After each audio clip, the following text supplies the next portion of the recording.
हाय दोस्तों, आज की वीडियो में हम लेकर आए हैं एक मजेदार कहानी। और इसी तरह के वीडियो को सुनने के लिए हमारे चैनल DM कार्टून वीडियो को सब्सक्राइब करें, लाइक करें और अपने दोस्तों के साथ शेयर करें। चलिए अब कहानी शुरू करते हैं। केला बेचने वाली चुड़ैल। एक बार की बात है, जादूपुर नाम के एक गांव में करतब दिखाती एक औरत एक रेड्डी के लिए गांव में आती है। आइए आइए मेहरबान कदरदान, खाइए रोहड़ा के ताजे ताजे केले। कभी खाए नहीं होंगे ऐसे केले। पीले पीले केले खाइए। ये कहकर रोहड़ा हाथों में 4 केले लिए उन्हें सर्कल में जोर जोर से हवा में उछालती हुई करतब दिखाती है, जिसे देखकर आसपास के सारे बच्चे अपने अपने मम्मी पापा से उस औरत के पास जाने की जिद करने लग जाते हैं। पापा, ऐसा तो सर्कस में बॉल से होता है ना, ये आंटी तो केले से कर रही है। चलिए ना पापा, देखते हैं।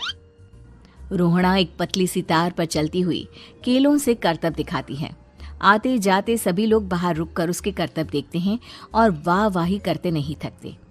जैसे ही एक आदमी पास आकर उसे पैसे देने लग जाता है, तब वो कहती है, अरे नहीं नहीं साहब, मैं करतब तो बच्चों के मन को बहलाने के लिए करती हूँ।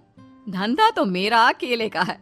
पीछे देखो मेरी रिड्डी, जो भी मेरे केले खाएगा मेरी तरह चुस्त दुरुस्त और तंदुरुस्त हो जाएगा। पता चलता है क्या कि मेरी उम्र 55 की है। अरे पर ऐसे ठंड के मौसम में कोई केला क्यों खाएगा? ये ऐसे वैसे केले नहीं है साहब, ये शरीर में गर्मी देते हैं। ठंड को दूर भगाए जो भी रोहिणा के केले खाए।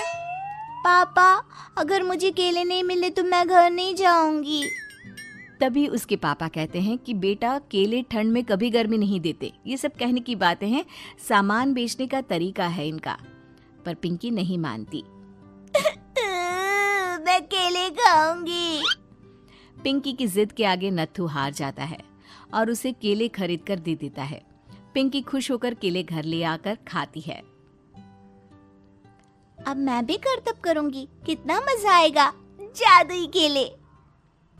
पिंकी पहला केला खत्म भी नहीं करती कि वो बेहोश हो जाती है।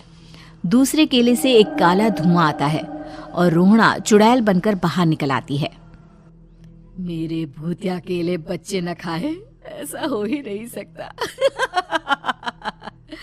जादूपुर वालों, कब तक बचोगे?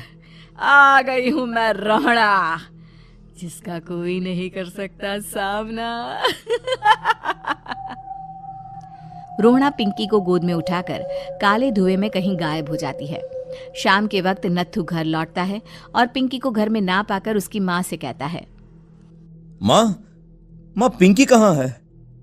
अरे बेटा, उसे तो तू सुबह करतब दिखाने ले गया था ना, फिर कहाँ वापस आए तुम दोनों? मुझे लगा तू उसे अपने साथ मंडी ले गया होगा। हे भगवान, मेरी बच्ची कहाँ गई? मैं उसे घर ही तो छोड़कर गया था माँ। नत्थू गांव के घर कोने में अपनी बेटी को ढूंढता है, पर उसे वो कहीं नहीं मिलती। परेशान होकर आखिर रो रो कर नत्थू हिम्मत हार कर घर लौट आता है। अगली सुबह रोहड़ा फिर से करतब दिखाने आती है और इस बार पिंकी की तरह रोनी केले खरीद लेता है। 50 रुपए दिए थे पापा ने, सारे पैसों की मैंने केले खरीद लिए हैं। अब मैं भी आंटी की तरह ही करतबबाज बन जाऊंगा। यही सोचते हुए रोनी केले खाता है और पहला अकेला केला आधा खत्म भी नहीं करता कि चुड़ैल उसके सामने आ जाती है। मेरे साथ चलने का समय आ गया है रोनी। ये तो बस शुरुआत है। अब इस गांव के सारे बच्चे धीरे धीरे मेरे कब्जे में होंगे। एक बच्चा भी नहीं बचेगा। ये कहकर रोना रोनी को गोद में लेकर काले धुएं में अदृश्य हो जाती है। इसके बाद हर रोज गांव में से कोई ना कोई बच्चा गायब होता, पर ऐसा क्यों हो रहा है किसी को भी समझ में नहीं आ पा रहा था। रोज की तरह अपनी बेटी पिंकी की तलाश में नत्थू गांव के एक तालाब के पास बैठा रो रहा था। कहाँ गई मेरी पिंकी? शकुंतला के जाने के बाद एक वही तो मेरा सहारा थी। अरे उसकी आत्मा कोस रही होगी मुझे कि मैं अपनी बच्ची को संभाल भी नहीं पाया। नत्थू ये कहता हुआ रो ही रहा था कि तभी तालाब में से उसे शकुंतला की आवाज सुनाई देती है। कहाँ थी तुम शकुंतला? हमारी बच्ची और सारे गायब हुए बच्चे रोहणा के कब्जे में हैं। वो बच्चों को जो केले देती है उससे बच्चे बेहोश हो जाते हैं और उसके कब्जे में आ जाते हैं और वो उन्हें ले जाकर काली दुनिया में ले जाती है। पर वो ऐसा क्यों कर रही है? ये मैं नहीं जानती, पर उस दुनिया का रास्ता मैं आपको बता सकती हूँ। जहां ये नदी खत्म होती है वहां एक केले का पेड़ है, उसके नीचे एक दरवाजा है, वहीं से रास्ता जाता है उस दुनिया का। ये कहकर शकुंतला की आत्मा गायब हो जाती है। गांव के सभी लोग झुंड बनाकर उसी रास्ते से काली दुनिया में चले जाते हैं और वहां देखते हैं कि सारे बच्चे वहां काम कर रहे थे। पापा मुझे ले चलो यहाँ से। पापा पापा। सभी बच्चे अपने मम्मी पापा से लिपट जाते हैं। तो तुम लोग यहाँ तक आ गए? क्यों हमारे बच्चों को पकड़ लिया तूने? तुझे शिकार ही बनाना है तो ले, हम सब आ गए हैं, हमें खा ले। नहीं, मुझे बच्चे चाहिए। मेरे बच्चे के बदले तुम लोगों के बच्चे। क्या मतलब? मैं इसी गांव में रहने वाली एक औरत थी। केले की चोरी के इल्जाम में मेरे बेटे को गांव वालों ने इतना मारा कि वो मर गया। उसी दिन मैंने ठान लिया कि गांव वालों का भी वही हाल करूंगी। कुछ दिन बाद बेटे के चले जाने के दुख में मैं भी मर गई और मेरी भटकती आत्मा एक चुड़ैल बन गई और फिर मैंने बदला लिया तुम सबके बच्चे छीनकर।